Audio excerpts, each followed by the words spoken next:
Hello and welcome to Our Life, Beginnings and Always. Here we are in the home stretch. Just a little bit more left, so we're ready to go to the charity event of the year, which I'm really excited about because when I did this, my friend did this, her character was very different than mine in that she didn't participate in a lot of Cove's other hobbies. She wasn't an ocean person. But Marina clearly is, so this is going to be very different, and it starts out very different than I'm used to. I had to play a little bit of this moment already because I messed up the recording. So here we go. Let's with some charity.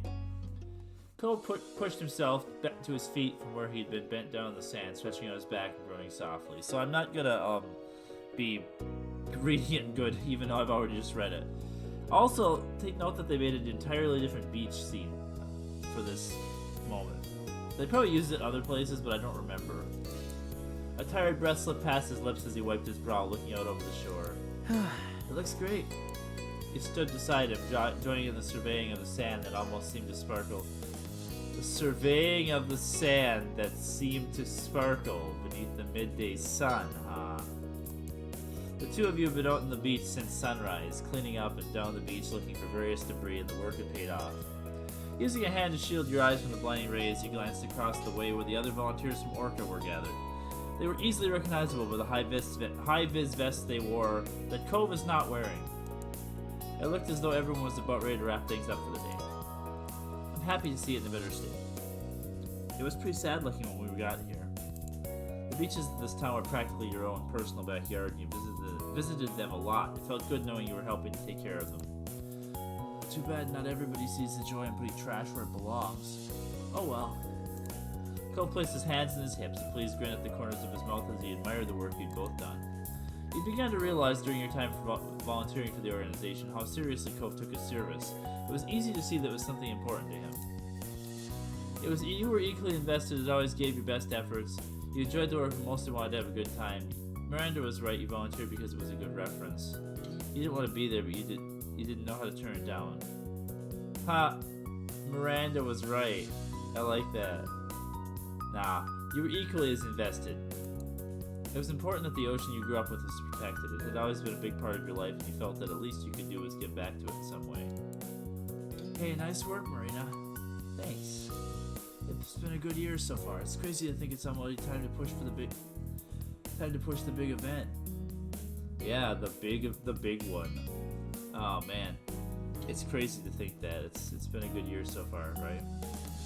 You let out a big breath, thinking of the formal dinner that Orca organized every year. It's been a good one. Odd-numbered years, man. I just realized odd-numbered years are usually my off years.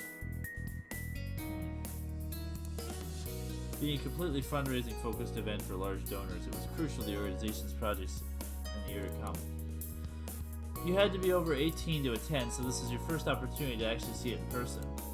All you had heard about so far was that it was prim and proper occasion with speeches and everything. You didn't know what else to expect from it, as you weren't part of a group that planned every evening. Before the big night came around, the volunteers would have to sell the tickets for it, and that's where you'd be helping.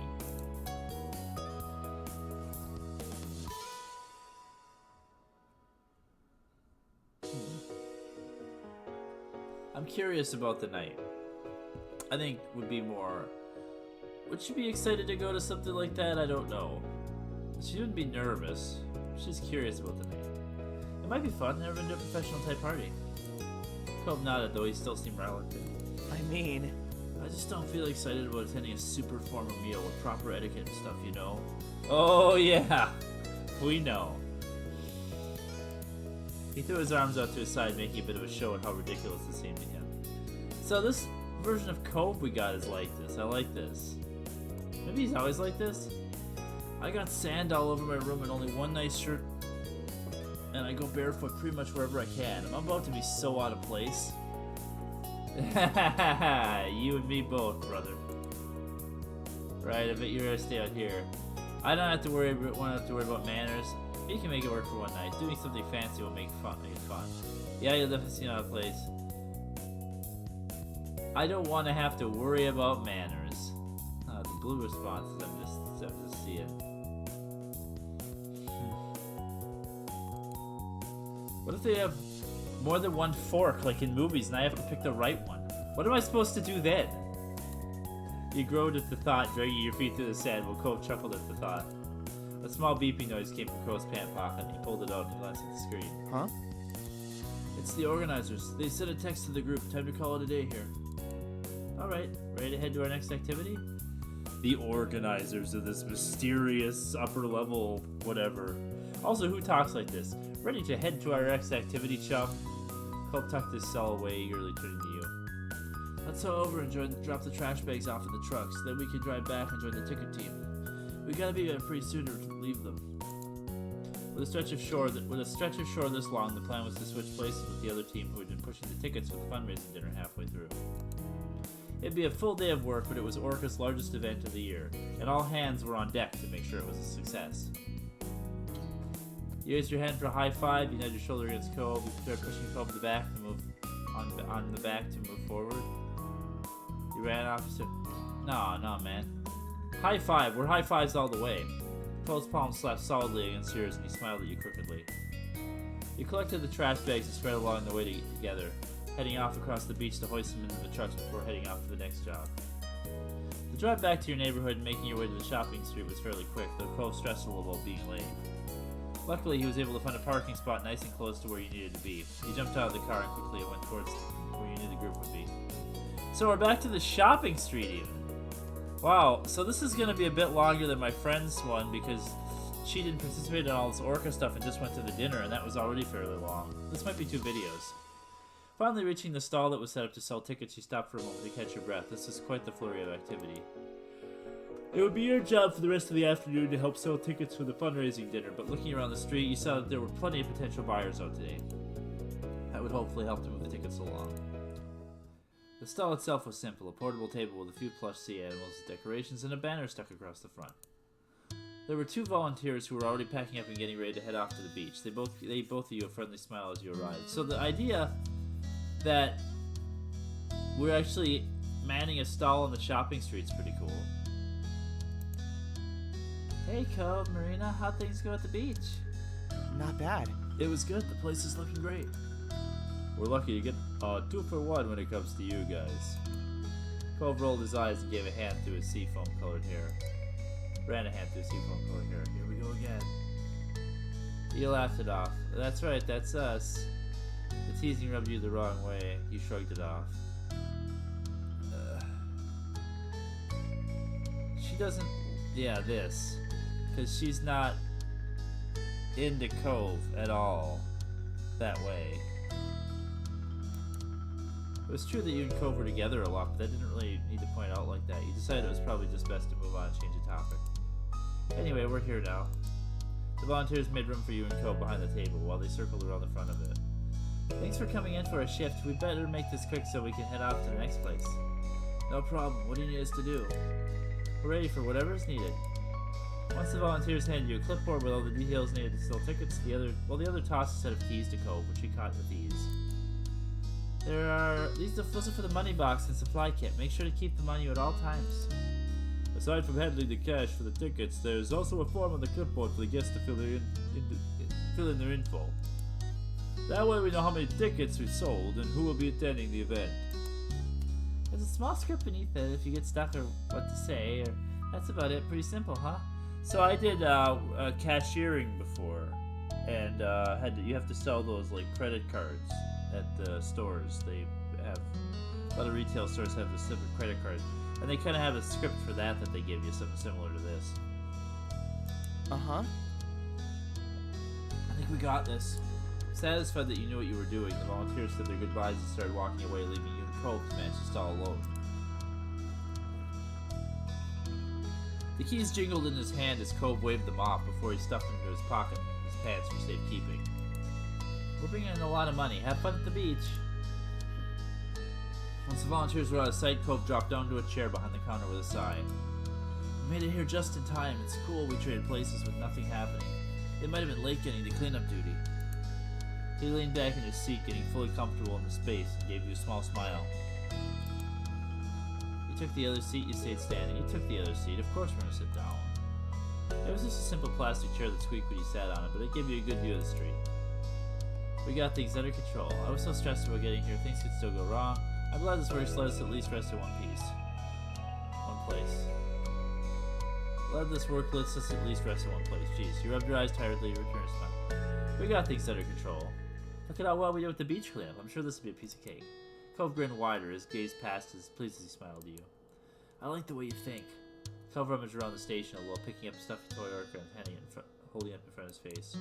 You had to admire admit it was pretty cute with his big bulging eyes and oversized slippers. Setting it back down on top of the table, Cove moved to check out the rest of the stall, finding a cooler stashed beneath the table. When he pulled it out and opened the lid, you could see it was full of what half-melted ice cubes and about a half-dozen bottles of water. Grabbing one of the plastic bottles, he unscrewed the cap and took a long drink.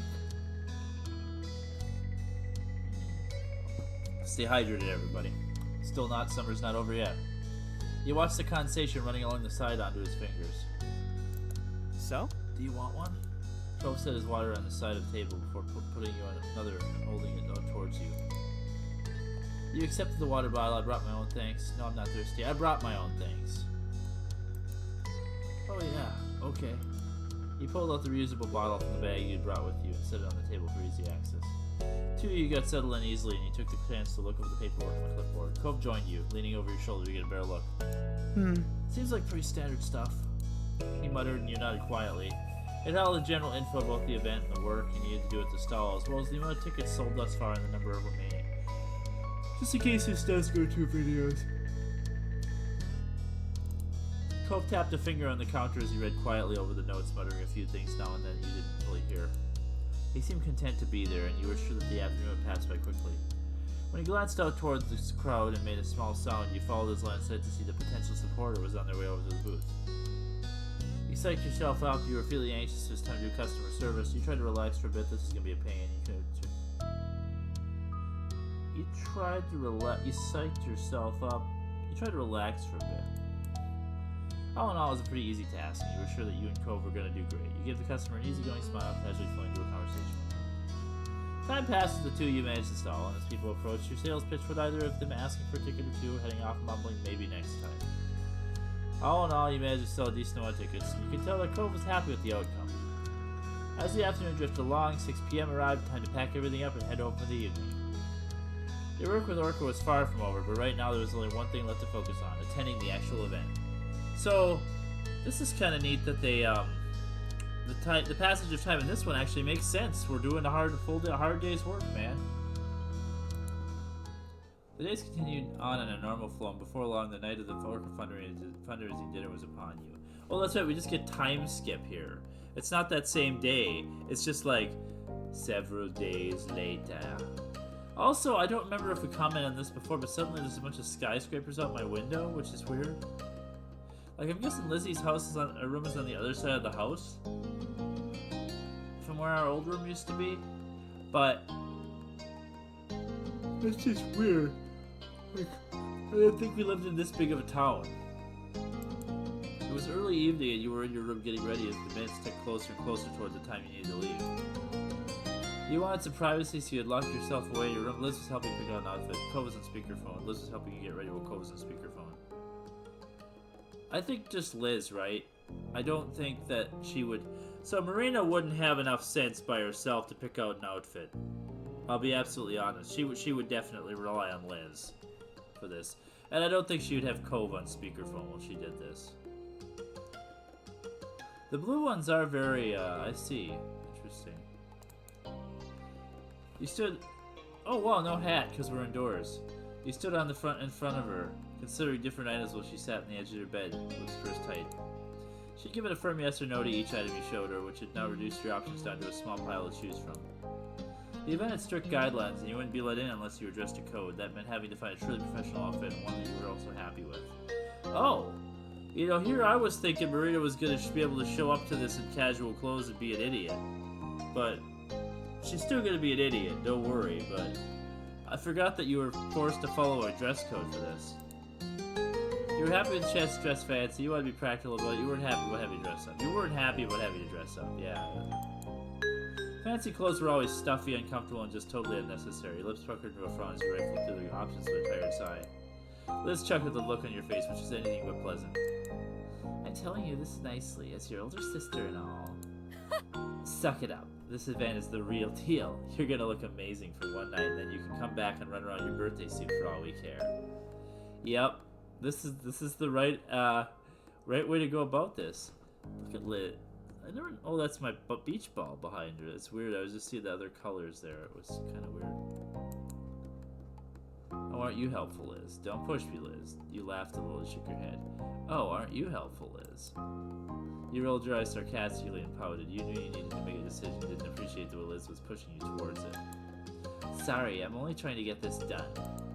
Taking a deep breath to refocus yourself, you looked over the options one last time. It was time to decide an outfit, and quick. You chose a dress, you chose a button-down shirt and pants, you chose a blouse and pants, you chose a button-down shirt and a skirt. Come now. Really? Marina Foster in a dress. That'll be the day.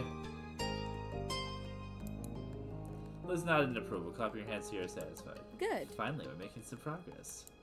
Standing in front of your mirror, you quietly assessed your outfit. You thought about adding an accessory to you like your outfit as it was. It needed a little something extra to finish it all off. Rummaging through the rest of your wardrobe, you picked out what you needed to complete your outfit. Oh yeah, okay.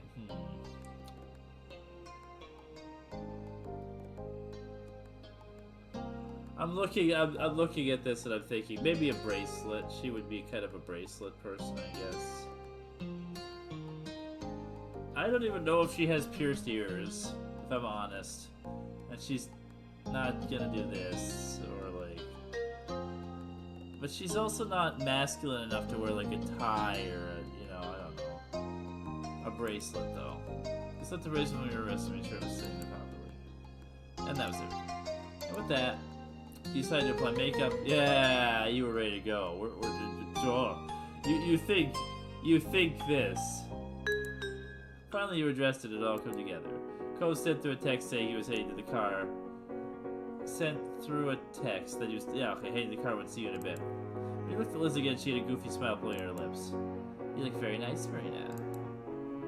Thanks. Yeah, I guess it's not so bad. Looking good isn't really what I'm concerned about. Now you're talking like our moms. Ooh! Her eyebrows dipped at that statement. She smirked with her arms folded. They did raise me. She had a point there. Liz liked to pretend tear away with her fingers, sniffing dramatically. Oh, precious Marina, you're really all grown up. It happened in the blink of an eye when I wasn't even looking. Oh my god! We're just goofing on the moms now. I love it. This is sisterly love, man. I'm glad this is in this moment. Now you're really starting to sound like our parents. She chuckled to herself, nudging you towards the door. All right. Time to get downstairs. Cove awaits. You carefully head down the stairs. Don't say it like that, man. We ain't dating that man. This man's. Carefully head down the stairs into the living room, where your moms are waiting for your appearance. As you entered, they both stood from the couch and came over to you, smiling broadly. Now it's time to get the real mom's perspective. You look so wonderful, Marina. Nice. And very mature, too. I like that nice, though. Mm-hmm. I know, right? Oh my goodness! Nice. Mm-hmm. God, you were such a cat that swallowed the cream. I know, right? They continued to coo and fuss over you until you managed to brush them off. Ma took Mom by the arm and held her close, the two of them admiring you proudly. You enjoyed the attention, thank you, you sighed dramatically. I already got this from Liz. I already got this from Liz.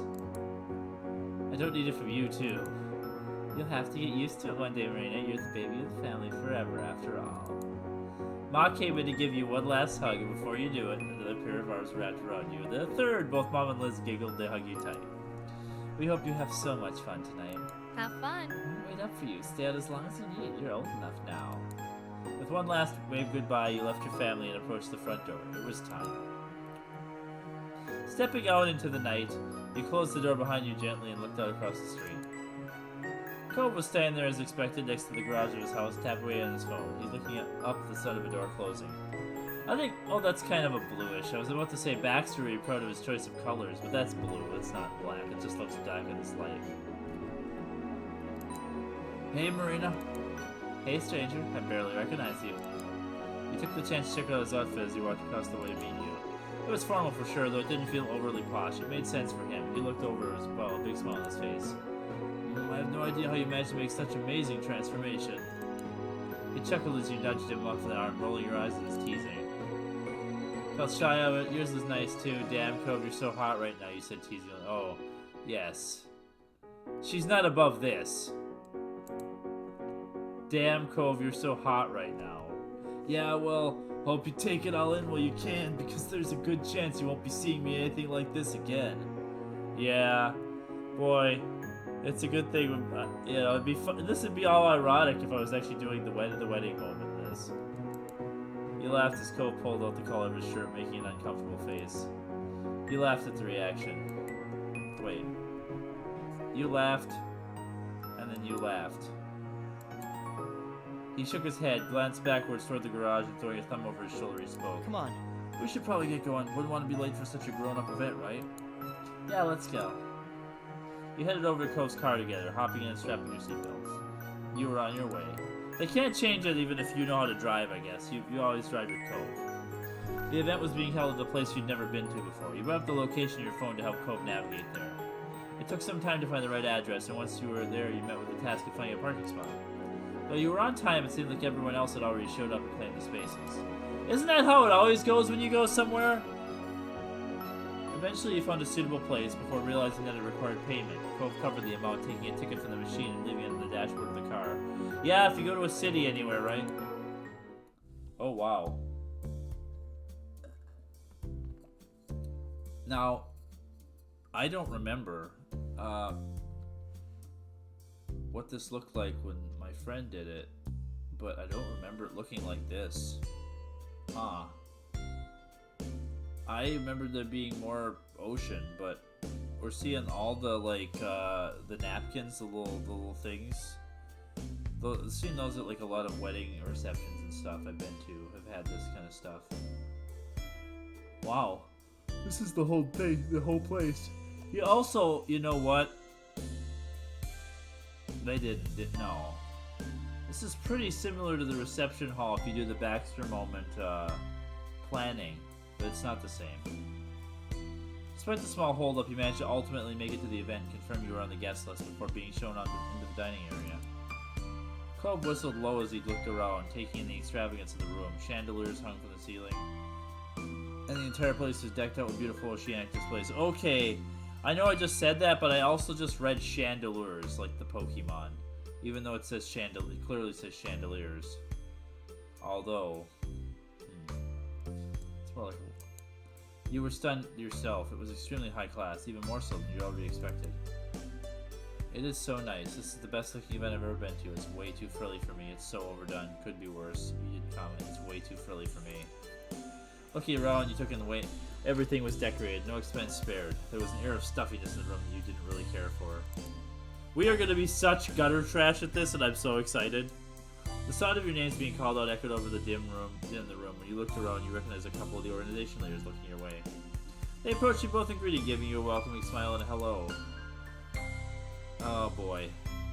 Cove, Marina, we're glad to see you can make it, especially after all the hard work you've done to help make this night happen. Of course. Definitely, I wasn't going to miss it.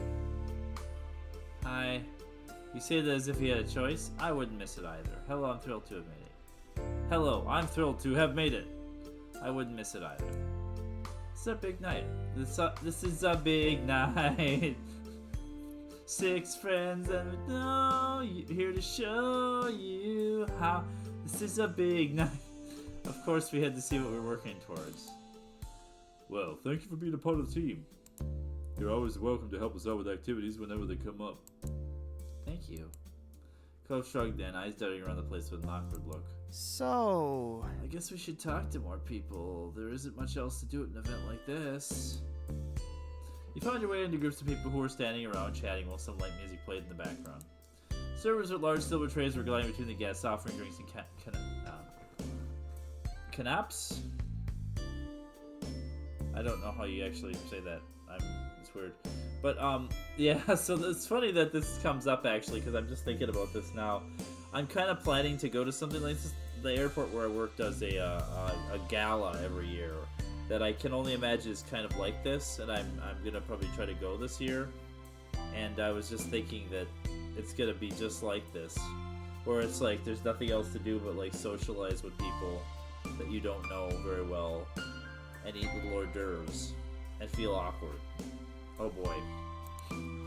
Cove approached various people as you wound your way through the guests. He managed broaching new conversations well. Look at Cove broaching new conversations. I won't be. You were enjoying talking to so many different people, both guests and members of the organization alike, and found yourselves enjoying the company. But I won't be. I mean both Marina and myself when I go to my thing. Also, oh geez, this pattern up here is really getting to my eyes. It's really weird. It's like doing weird things when I look at it. Things and stuff. I can't remember. Let's just continue. The sound of a microphone crackling came in from the podium at the other end of the room. Someone who assumed must be the host for the evening was asking everyone to sit down in preparation for the meal and speeches. You and Cove looked for your table, finding it easy through the little name cards that were placed delicately beside the napkins. Why did they suddenly just make another version of the same thing that's slightly more to the right? Like, seriously. I mean, I get that would probably sit over here on this side, but now you see slightly more of this, and it's... Why? Why do we need that? A few others joined you at the table, though they weren't anyone that you recognized. The host was still speaking as people were settling, starting off speeches by giving a welcome to everyone attending. She went on to provide some more information about Orca, which you were supposed to get to the guests who weren't a part of the organization, and the purpose of the fundraiser tonight. Orca's goals, as she explained it, were to aid in the conservation and restoration of the oceans and beaches. There were many people who had helped make the group as successful as it was. When she read off a list of several volunteers who worked on making the event happen, Cole's name was not one of the first to come up. His chest puffed out in pride at that. Your name then came up a little further down the list. You were smiling from ear to ear at the mention. She continued on to thank the large donuts for the event. He checked over at Cove. He was still grinning happily at himself and tapping his fingers over the tops of his knees, pretty pleased to have been mentioned by name. You laughed quietly at his reaction. You rolled your eyes. You were excited for him. You could relate to that feeling. You tried to keep focused on the speech. He laughed quietly at his reaction. It was good to see all his hard work paying off, but his giddiness was also funny. While the host continued speaking, multiple servers dressed in black were sitting on the first course of the menu in front of the guests. One of the servers set down a plate in front of you, and you thanked them quietly before looking over the dish with interest. You recognized the dish as a simple Caesar salad. They make it sound so, like, intense that you're going to serve this Caesar salad. The host quickly wrapped up the end of her speech, thanking everyone once more for inviting you all to begin your meal. Anyone who had included a special dietary note when signing up for the event received a vegan or vegetarian version, but there was also small baskets of bread set around the table. You ate both the salad and the bread. You ate the salad, you ate some of the bread. Yeah, no, she ate both the salad and the bread. Cove wolfed on his salad before munching into a breadstick, quickly devouring that as well.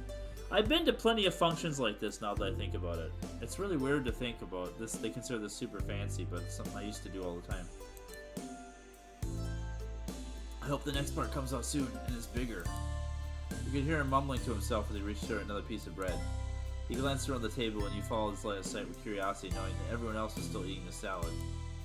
Stopping his hand mid-air, he quickly pulled back and rested on his lap without taking another breadstick after all. It was clear he was starting to feel unsure of himself, and he looked a little out of place here. He folded his arms and turned away from them to you. Hey, did you like the salad? It was really good. It was too small. It was alright. It was pretty bad. It's alright. I've had better. His gaze remained purposely tunneled on you, as if he was trying not to even think about what the rest of the table might be doing. Marina eats healthy. That's one of her things. She doesn't eat like a lot, but she eats healthy. He gave Cove a pat in the hand. You made silly faces at the other guests when they weren't looking. He picked up a breadstick and gave it to Cove. You discreetly flipped the other guests off. You sat there quietly feeling comfortable yourself. I don't know. I like that this is an option, but would she actually do this? I don't think so. I think she's gonna pick up a breadstick and give it to Cove, though. Like, I don't think she's... I don't think Marina has any animosity towards any of these people here. They're just people at the event that she helped plan, right? Why would you... In this case, if you were here against your will and weren't happy to be there, then I could see that. But let's just give Cove the frickin' breadstick. It's okay. Oh, thank you. Cove spoke gently as he took the breadstick from your hand, looking choked up by your reassurance. You munched away at it happily, seeming much more at ease. It wasn't much longer until the main course was arriving and the various chicken, steak, and veggie dishes were being served throughout the room. An array of scents wafted through the room, making your mouth water. You had chosen the chicken. You had chosen the steak. You did the vegan. It's funny they don't have a fish meal. Chicken, sir! A plate of perfectly roasted chicken and vegetables was set in front of you with a delectable pale gravy. Cove had gone for the steak, and once he started to dig in, he was completely absorbed by his meal. You're gonna choke if you keep inhaling your food like that. You kicked him under the table teasingly. You flicked something at him when he was off. Yeah. Remember what I said when we were at the McDonald's restaurant? You sent him to pee in the slur spot in your plate, taking the time to get the angle right. He wasn't gonna notice what you were doing as long as he had food in front of him. When it was perfect, you struck the tiny thing, and it hit him directly at the side of his cheek. He bolted upright in shock, almost choking his mouth full of food. Okay, if I'm gonna... Oh, this man's... Wait, well, no, you can't do that. You can't take my thing away from me. I love Cove's faces here. The look he gave you was far from impressed, but his eyes still had a glint of amusement.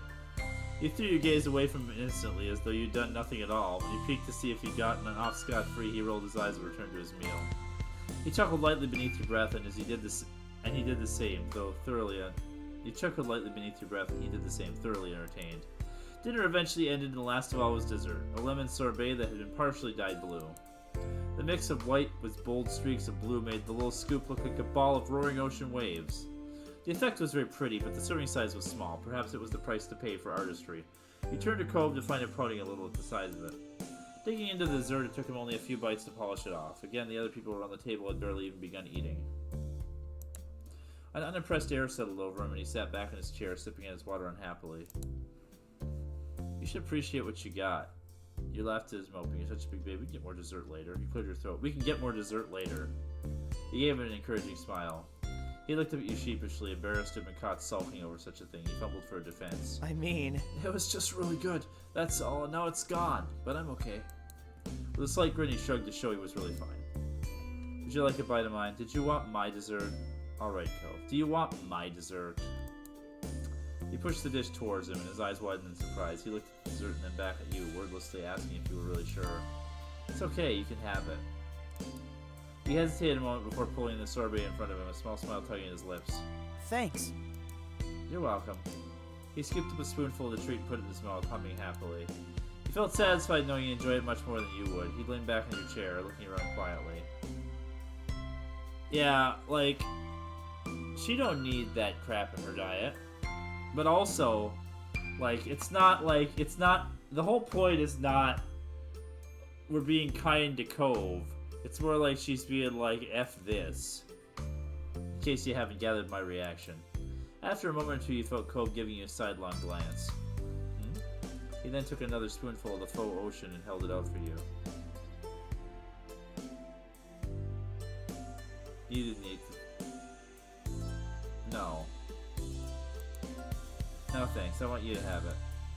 Alright, if you insist. Cove directed the spoon in his own mouth instead, quickly finishing the remainder of the dessert. Don't you try to feed me. Don't you do that. No. Another person from Orca got... I looked up at the stupid... When it's blurred out like that, it's hard to look at. Another person from the Orca got up on the stage to make a speech that was nearing the end of their meal. It spoke mostly about the individual products that the organization was working on, their plans for the near future, as well as encouraging anyone who was interested to consider volunteering. Cove bent forward over the table with his chin balanced in a hand, listening attentively to the words. As they came to a conclusion and everyone gave them a round of applause, Cove caught your eye and smiled. You wondered what would happen now. When the lights dimmed, a couple of spotlights came on, projecting a water light effect around the room. Oh, that's right, they do this. This is what I was remembering it as. Okay, it's just that I didn't remember it with the lights on, that's all. I was thinking it was always with this kind of atmosphere. Yeah, okay. The guests gushed over the ambiance, and you looked around with wide eyes at the ripples in the walls. The DJ that had previously been playing some soft mood music in the background announced that the floor was open for dancing, slowly turning the volume up so it drifted through the space. When you glanced at Cove, his eyebrows had shot up and he mumbled quietly. Huh. I didn't know there would be dancing. I guess it makes sense now that I think about it. Oh, that's right. He's got the weird, ocean ripple waves all over his body now. It's a weird filter. He gave an awkward laugh as you both watched as people rose from their seats. It was clear now that many of the donors were couples. A small crowd had started to form on the dance floor, and the DJ played a romantic song to get everyone started off. Cole propped an elbow on the table again, smooching his cheek at his hand as he idly let his gaze float over the small sea of guests.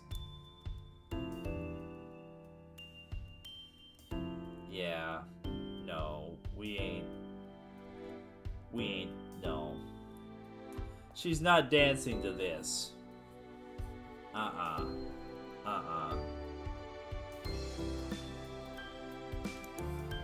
He didn't really want to dance at all, content with simply watching everyone else for a while. Relaxing at the table, you let the music wash over you while you observe the dancers twirling, spinning, and swaying out on the dance floor. So this is one thing. Let's take a moment here and back it up. I've noticed something about this game, and this is it's a romantic romance game, right? So that's the point, entirely the point of it. But every time there's music and dancing in this game, it's slow dancing, or it's dancing where there's an expected form to it. I am not that kind of person. I have never been that kind of person. I love to dance. I have no form. I did slow dancing back at high school dances because it was a thing, and sometimes people want to dance with you, or you want to dance with people, and whatever, and that's the thing you do. But I don't enjoy that. I like to move with the music and the rhythm and do it, and just do the stuff, and I miss it. I haven't gotten to do it in a long time. I don't like to go to dance places because you're expected to probably dance a certain way, and like I said. But like an event like this, and I think it will pick up probably. But right now, no, I would never dance to this. I would sit through this and let all the other people do their stupid whatever dancing. It was nice to just sit there quietly for a moment, enjoying the atmosphere. It's just kind of like, I think Marina is kind of like myself in that she would enjoy dancing, but not like this. I hope it just doesn't say we don't want to dance at all. After a little while, Cole broke the silence. A lot has happened, huh? Like, I think you're supposed to dance with him. It's supposed to be kind of a romantic moment. I like I'm gonna find someone else to dance with. I wonder what happens if you do that. Like, if you just dance with some random person. You nodded faintly. You weren't sure if he meant just today, this summer, or your entire time knowing each other. But it didn't really matter. It was true either way.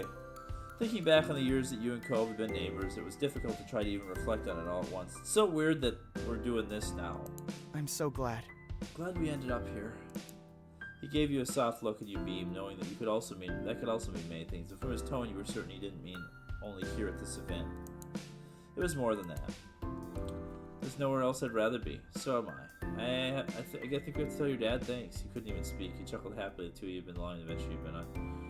I think we're going to keep this gravy train rolling. This is the gift that keeps on giving. No matter what, this has been amazing. Probably. The party eventually started to wind down and at last came to an end. When the main lights turned on, you blinked against the brightness of them, making sure you still had Cove in your sights. One final speaker came up to the podium of the stage, thanking all the guests for coming and wishing everyone a good night. It had been a long night and you were ready to be on your way. Stifling a yawn with the back of your hand, you walked together with Cove out to the parking lot. Ah, yes, the parking lot. The other guests were all doing the same, so you got stuck in a bit of a crowd. Though Cove was so tall you could always see him, and it was easy enough not to get separated. The parking lot itself was quite big, and even more noticeable now with fewer cars blocking the way. It took a little while to actually locate Cove's car across its expanse. I'm guessing, Marina is also tall, and she has bright orange hair, so she wouldn't be too hard to pick out in a crowd either. Eventually you found it, and the two of you bundled inside the vehicle and buckled up. The trip home was quiet as you both silently reflected back on the experience. The event had been the biggest night of the year for Orca, and now it was all over, just like that. Outside your window, the surroundings had become unfamiliar, and you found yourselves back in your neighborhood. It had become familiar. Cove pulled the car into his driveway and put it in park before letting out a relieved breath. Home, sweet home. Yeah. After climbing out of the car, you walked slowly down the road, Cove climbing out over to stand beside you. You stopped in the middle of the street, right between your house. His turned to him, finding in the process of opening his mouth to speak, as we always do here. Strangely, he clamped his lips together as he had suddenly thought better of it. You also stayed silent. It was quite a night. Good night, Cove. Thank you for taking me tonight. It's kind of awkward. Well, she didn't take me. That was quite a night. Cove let out a breathy laugh, nodding in agreement. Yeah, it was. You stepped in for a hug. You ruffled his hair playfully. You gave him a friendly nudge, pat him on the arm. You waved goodbye. You waved goodbye. Like we're not doing any of this touchy stuff. We're not dating. He flopped his arms at you, what might have been generously called a wave back. Cove looked as though he was almost able to drop where he stood. Night. With a last wispy smile, he left towards his front door, figuring you shouldn't linger on the street much longer. You crossed the remainder of the road and did the same. When you reached your house, you pulled out your keys and stuck them in the door, trying your best to be silent about it. Opening the door a crack, you turned back and looked at Cove from over your shoulder. Your eyebrows lifted in surprise as he was doing the same, holding the front door open, waiting for you to go inside before he did. You shared an amused smile before you both stepped into your own houses, locking the door behind you. Who does that? Who does that randomly with their neighbor? It was quite late, so everyone else was already asleep. As quiet as a mouse, you tiptoed to your bedroom and changed out of your formal clothes and your pajamas.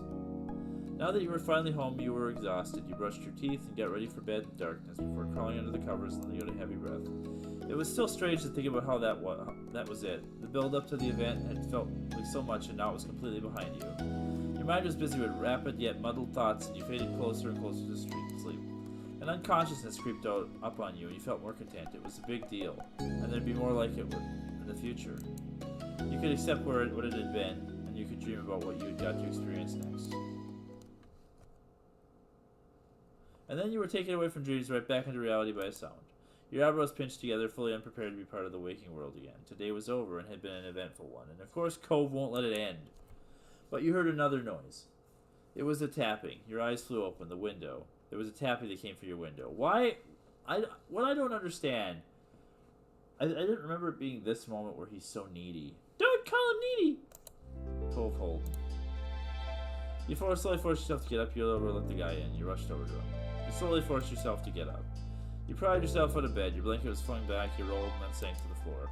You froze for a second there to let your half-asleep brain process the fact you're mostly on your feet now. There was another tap at the window. You shuffled towards the window, something akin to a zombie. Blurrily, you opened the window, and there was Cove. You blinked at him. You had not been surprised to find Cove awkwardly crouched on your window ledge. However, you were taken aback to see he was still a little overdressed. Cove hadn't changed out of his formal clothes. You also noticed he was perched clumsily. You didn't know if it was because he was trying to keep his fancy clothes clean or if he felt weird about something. His body was too stiff and awkward. Cove smiled sheepishly. Hey, Marina. Hi, Cove, why are you here? How come you're dressed like that? Have you looked at the clock? It's too late for this. You moved aside and let him climb inside. He cautiously stepped down and stretching his legs over. Strangely, he didn't use his hands for support. It was clear to you now he was holding something. When he was safe at his feet, he briefly checked out his clothes. He was twisting around to see the back of his pants. He caught you looking and shrugged. I mean... I did just go home after the event, but I knew I wasn't going to be able to settle down, so I just walked back out. I needed fresh air and time away from everything. He paused for a moment and raised his clasped hands together where you could see them. But then something happened, and well, so I have something I want to show you. Cove grinned like a child and then gently unfurled his fingers, not being able to keep you in suspense for even a minute. Carefully sitting inside was a tiny yellow light that blinked off and then on again, a firefly. Oh geez, I forgot he caught a firefly and brings it into our room.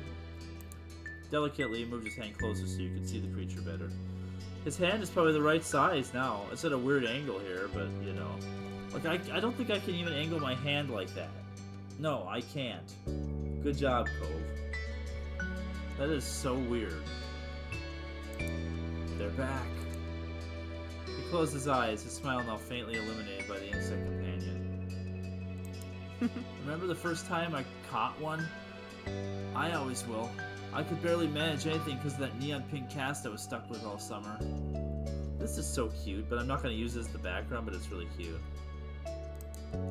You were still stunned by what was happening, but couldn't help snickering when Cove did. It was thanks to you I finally held a firefly in my own hand. You're welcome, Cove. Honestly, I didn't think I'd see them this year. I don't know why, it's just they were kind of late, and I guess I've been worrying about a lot of stuff lately. Yeah, I love when you see the first fireflies of the year. You could tell the firefly genuinely lifted his spirits. He seemed at peace, and then he wanted to share that with you. The fact that his first thought after discovering the firefly was to come over and celebrate the joy with you made you suddenly feel very cherished. Cove opened his eyes, but he looked away, not meeting yours. No, we don't It's feel nice. cherished. I think, even if the fireflies disappear for a while, it doesn't mean they're really gone. They'll come back. I can see them again. He smiled. Technically, fireflies aren't gone. They're just eggs and larvae. You waited for him to continue. You smiled.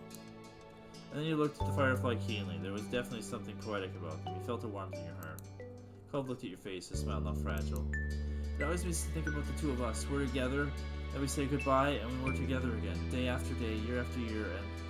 You know, honestly, this would be the time to ask me out, but, you know, I'm not doing that. Well, even if our time apart gets longer, that doesn't make it forever.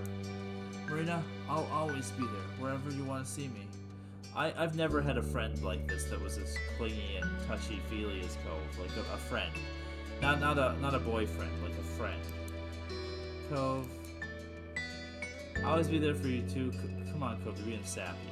Thanks. You're the best. You're a crazy person. I couldn't say the word. Come on, Cove, you're being sappy. You beamed at him. You hugged him.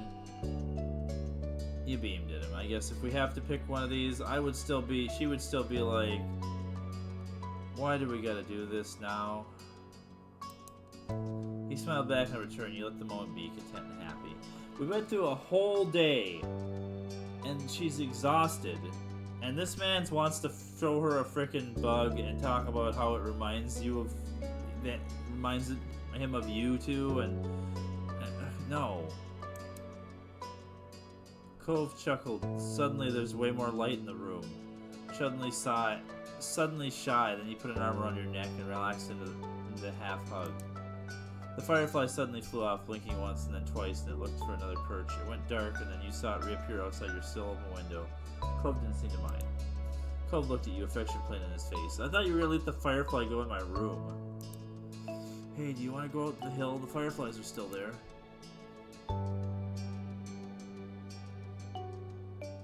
I mean... what have I been saying this whole time? I hate to be that person, right? Because content, but... What have I been saying literally this entire time? He smiled a little more, very softly. Good night. Yeah, it's okay. Good night. His voice was quiet but content. That part that mattered happened, and you couldn't be disappointed with that. Bye. Cove looked at your bedroom door and then back at the window. He made a decision and started to head towards his personal exit. It's probably better if I don't get caught. He gave one last smile as you saw him off. His climbing was a lot more graceful now he wasn't holding a living creature. He waved at you from the ground, then disappeared into the night behind the side of your house. You stayed at your window for a minute longer. You could see a firefly in the distance. Cove was right. He may have said farewell for today, but it was only for now. You'd see him again. Yeah, and you definitely see him again. He lives next door. Oh, don't worry. If you think we've seen the last of Cove Holden being ridiculous, I have a bad feeling that this is going to still play out exactly as it does as if you're dating him. Because this is a romance moment if I ever saw one, and that's why I saved it for last. So we'll see you later.